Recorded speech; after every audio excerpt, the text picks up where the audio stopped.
руководитель попечительского совета ПЯ. И первая же большая сумма уходит на проект, в котором участвует организация Университет Медикал Центр, руководителем которой является тоже ПЯ. То есть руководитель центра медицинского, частный центр, относится к Назарбаев университету. Сам является одновременно и руководителем попечительского совета. Это получается, вот эти миллиарды тенге, первые большие суммы, которые распределяются фондом, уходят через организацию, которая напрямую руководится самим председателем попечительского совета.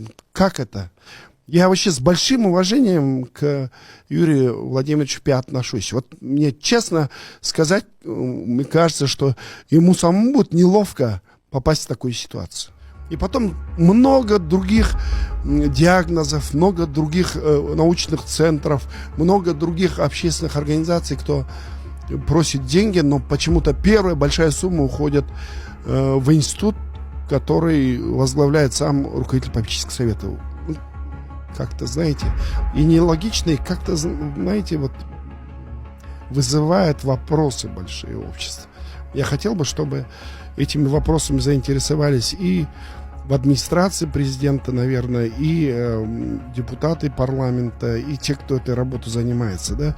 Мне кажется, нужно повысить прозрачность работы фонда. Нужно шире помогать. Да? То есть причина в чем, значит, январские трагедии.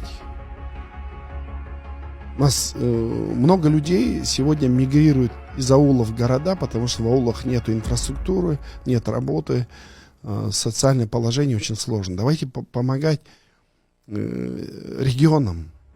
Давайте от каждого региона в этот фонд сделаем одного представителя, как бы общественный контроль сделаем. Вот 20 регионов будут у нас, 20 представителей. Давайте общественный контроль установим.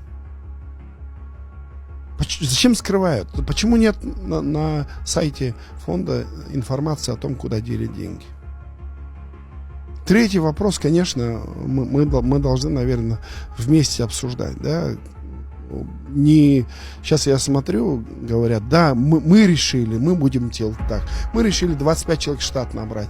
Мы решили по 600 тысяч тенге платить зарплату, чтобы они работой фонда занимались. Но если платят такие деньги, если 25 человек работает в фонде, почему у вас на сайте нет информации? Почему нет прозрачности работы? Почему сложно вам ответить людям, которые обращаются, просят вас там, ну скажите, что вы не будете давать деньги?